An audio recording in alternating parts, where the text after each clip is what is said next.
بسم الله الرحمن الرحيم. السلام عليكم ورحمة الله وبركاته. الحمد لله وكفى وسلام على عباده الذين اصطفى. أما بعد، فقال الله تبارك وتعالى في القرآن المجيد: أعوذ بالله من الشيطان الرجيم، بسم الله الرحمن الرحيم. وقال الملك ائتوني به أستخلصه لنفسي فلما كلمه قال إنك اليوم لدينا مكين أمين قال اجعلني على خزائن الأرض إني حفيظ عليم. حاضرین و ناظرین، یہ درس نمبر 962 ہے، اور آج جن دو آیتوں کی تلاوت کی گئی وہ دو آیتیں ہیں. آیت نمبر سورہ یوسف کی دو آیتیں ہیں، آیت نمبر 54 اور 55. چلیے سب سے پہلے ہم لفظی ترجمہ کرتے ہیں، ترجمے کے پھر اس کے بعد ترجمہ اور تشریح کرتے ہیں. لفظی ترجمہ یوں ہے: وقال، اور کہا، الملک کو، بادشاہ نے، ائتونی بہ، تم اسے میرے پاس لاؤ، استخلصہ، میں اسے خالص کروں گا، لنفسی، اپنی ذات کے لیے. فلما، پھر جب، کلمہ، بادشاہ نے اس یوسف سے بات چیت کی، قالا، تو کہا، انک، بے شک تو، الیوم، آج، لدینا، ہمارے ہاں، مکین، مرتبہ بھلا ہے، امین، امین ہے. قال، یوسف نے کہا، اجعلنی، مجھے نگران بنا دے، علی خزائن الارض، زمین کے خزانوں پیداوار پر، انی، بے شک میں، حفیظ، نہایت حفاظت کرنے والا، علیم، خوب جاننے والا ہوں. ترجمہ یوں ہے: بادشاہ نے حکم دیا کہ اسے میرے پاس لاؤ، میں اسے اپنا مصاحب خاص بنا دوں گا. پھر جب ان سے گفتگو کی تو کہا کہ آج سے تم ہمارے ہاں صاحب منزلت اور صاحب اعتبار ہو. یوسف علیہ السلام نے کہا کہ مجھے اس ملک کے خزانوں پر مقرر کر دیجیے، کیونکہ میں حفاظت بھی کر سکتا ہوں اور اس کام سے واقف بھی ہوں. ان دو آیتوں میں 5 باتیں بتائی گئی ہیں. پہلی بات، بادشاہ نے کہا کہ یوسف کو میرے پاس لے آؤ.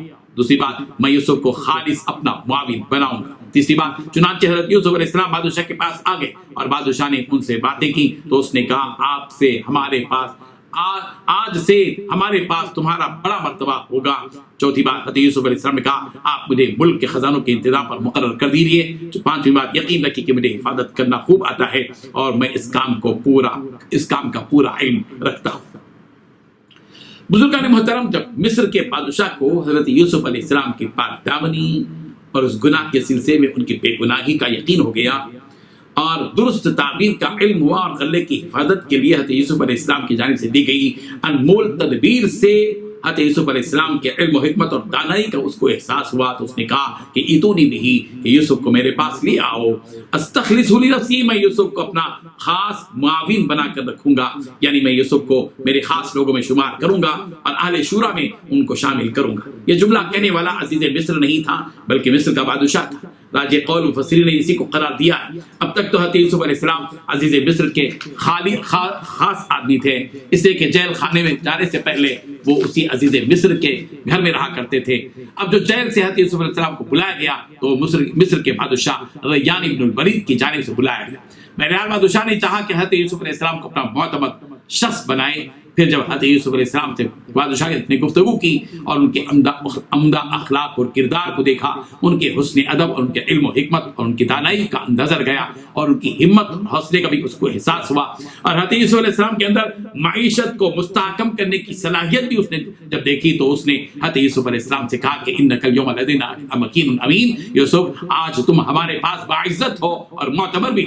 مفسرین لکھتے ہیں کہ جب حضرت یوسف علیہ السلام قید خانے سے نکلے تو پہلے غسل کیا اور پاکیزگی اختیار کی اور نئے کپڑے پہنے. پھر بادشاہ کے دربار میں جب داخل ہوئے تو یوں دعا کی، اللہم انی اسألک من خیری واعوذ بعزتک وقدرتک من شری، اے اللہ میں تجھ سے اس کا خیر مانگتا ہوں اور تیری عزت اور قدرت کے ذریعے اس کے شر سے پناہ مانگتا ہوں. پھر حضرت یوسف علیہ السلام نے عربی زبان میں بادشاہ کو سلام کیا تو اس نے پوچھا کہ یہ کون سی زبان ہے؟ حضرت یوسف علیہ السلام نے کہا کہ یہ میرے چچا حضرت اسماعیل کی زبان ہے.